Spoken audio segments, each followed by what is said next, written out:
Today I want to talk about Emeka Egbuka, who is committed to The Ohio State University, and all that's coming up after the bumper. Don't be cornering me. Hold up. Time. You gotta help me with that corner shit. What's up, kidfolk? It's RJ Young. I am not on a step mill. Consider hitting the like and subscribe button because I upload a video every single day.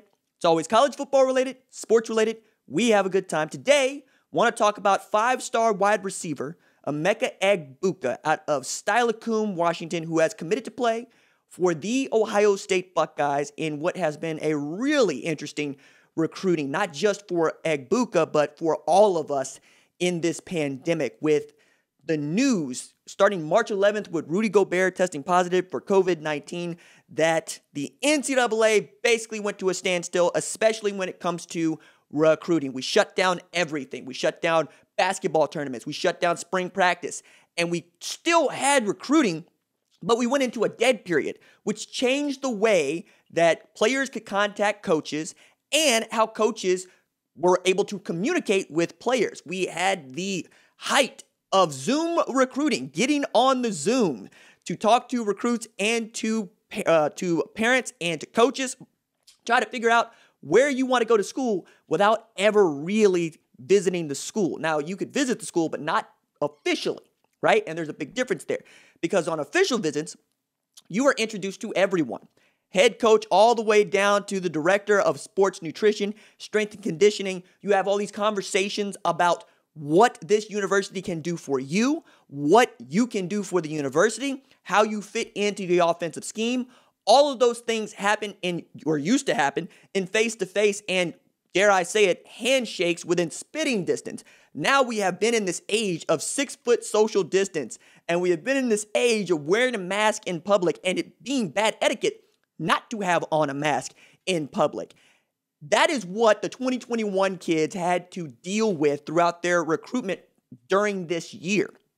Egbuka had been steadfast about saying that he wanted to visit all of the top schools on his list before he made a decision. He'd been to Ohio State. Washington was also on the list. And he wanted to get to Oklahoma. And he did get to Oklahoma, traveling to OU versus Baylor on Oklahoma Senior Day, really getting to know five-star quarterback Caleb Williams, who he would be going into class with, right? There's also this really interesting part where Caleb Williams and his family have moved to Norman to further acclimate him to what kind of environment he's going to be in beginning in January. And the idea of five-star wide receiver and a five-star quarterback entering at Oklahoma is intoxicating for Oklahoma fans, if for no other reason than you get to continue this trend of outstanding offensive play in the Lincoln Riley era, dating back to 2015 when he became the offensive coordinator, 2017 when he became the head coach. And you've seen what it is for Oklahoma quarterbacks in particular and wide receivers. Matter of fact, this weekend is going to be one in which Oklahoma is the only program with 3 starting quarterbacks out of the same program: Jalen Hurts, Baker Mayfield, and Kyler Murray. Add to that, CeeDee Lamb has already broken the Dallas Cowboys rookie record for receptions in a season, a record that had stood for 50 years, right? We're talking about Bob Hayes setting that record with like 46 receptions in like 1965, which is ridiculous even now to think about because they weren't actually throwing the ball all that much or during that time. Now you're looking at Hollywood Brown over at Baltimore. He is their go-to big play threat. Also comes out of Oklahoma. And you can prove that Oklahoma develops wide receivers, puts them in the NFL, and gets them to a second contract. These are all things that you hope would be communicated to Egbuka, though he could not have direct communication on campus with Dennis Simmons, wide receivers coach, and, of course, Lincoln Riley, and on it goes, right? To which we had Buckeyes fans who were popping up to say, if Lincoln Riley was able to pull Egbuka out of no official visits and off of basically being around the peripheries, you go down there and you socially distancely high-five him because that's one hell of a recruiting job.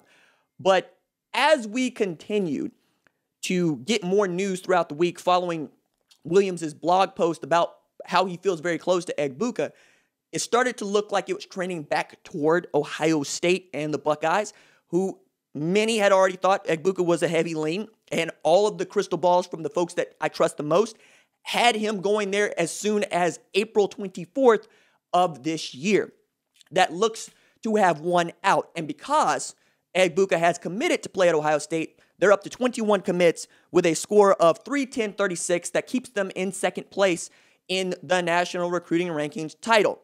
Alabama is still at number 1 with 22 commits at 314.18.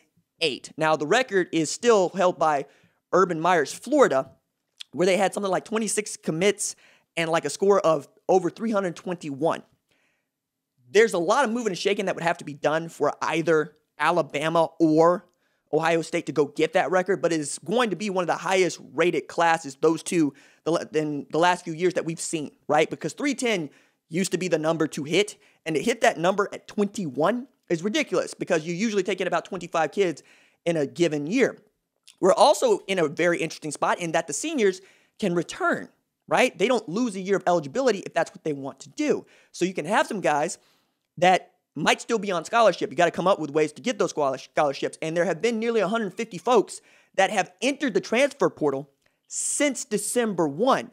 Don't know where all these scholarships are going to come from, but they're going to be out there. If nothing else, I expect the FCS to be just ridiculous in the spring and in the coming fall. As a matter of fact, I'm really interested to see how that goes because we're going to basically have back-to-back seasons for the FCS, and they usually play a 2014 playoff in the fall. I don't think that's going to happen in the spring, but they're certainly going to have a championship, or at least that's what they are trending toward, as we're still in the midst of this pandemic, and we hope to get some good news about a vaccine being made available this month, I hope.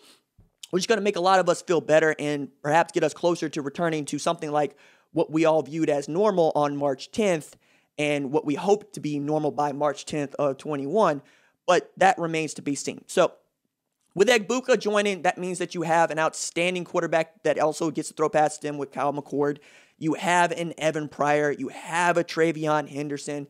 You have a Jack Sawyer. I mean, it continues to just get stupid for Ohio State, and they ought to be in a very good position to go and win championships in the years to come. Going to be a lot of fun to see them in 2022, 2023, along with Oklahoma, who I expect to be loaded for bear in 21 and chasing a national championship. So tell me what you think about Egbuka committing to Ohio State in the comments below. Sure, we'll have more to say about this topic as we get closer to the beginning of the early signing period, with more kiddos expected to announce around that time, and then January 2nd, when we got the All-America Showcase, where guys like Tristan Lay and Corey Foreman will also have their say. All right, that is it for me. Doses.